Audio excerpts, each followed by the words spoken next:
High, আমি মৈত্রী। আমি আমতা নওপাড়াতে থাকি। বিয়ের আগে আমতা মুক্তির চকে থাকতাম। জানো তো, তোমাদের সাথে একটা করে ব্লগ ভিডিও শেয়ার করতে ইচ্ছে করে প্রতিদিন। কিন্তু প্রতিদিন ভিডিও দিতে কেমন কেমন লাগে একটা। কারণ ঘরের মধ্যে আলোর খুব অভাব। মেন কথা, ফোনের ক্যামেরা বেকার। যাই হোক, কেমন আছো সবাই? সবাইকে একটা কথা বলে রাখি, কাউকে কখনো নিজের থেকে বেশি ভালোবাসতে যেও না। যদি ভালোবেসে ফেলো, তাহলে তুমি নিজে কখনো ভালো থাকতে পারবে না।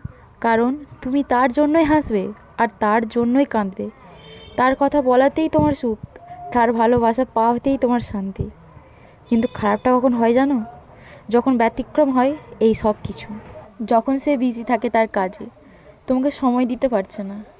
তখন তুমি ভালো থাকাটা ভুলে যাবে, যে কী করে ভালো থাকতে হয়। সে তোমায় ভালোবাসে কি না সেটাই তুমি মনে মনে বিচার করবে।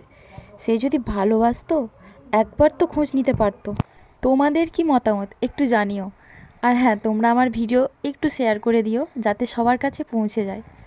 আমরা সবচেয়ে বড় ভুল কী করি জানো? নিজের ভগবানের থেকেও ভালোবাসার মানুষকে বেশি ভালোবাসি। সেটা ভগবান মনে হয় পছন্দ করে না। কারণ আমরা প্রত্যেকটা মুহূর্ত, প্রত্যেকটা সেকেন্ড ওই কষ্ট দেওয়া মানুষটার কথাই ভাবতে থাকি। সেই জন্য ভগবানকে স্মরণ করা সেইভাবে হয়ে ওঠে না। আর আমরা ভগবানের থেকে ভগবানকে না চেয়ে ওই মানুষটাকেই চাইতে থাকি। কিন্তু আমাদের মানব জীবনের একটাই উদ্দেশ্য, সেই পরমেশ্বরকেই পাওয়া। সেটাই আমরা ভুলতে বসেছি। দেখো, যে যেই ধর্মেই থাকো না কেন, যে যার আরাধ্যকে নিয়ে ভাবো।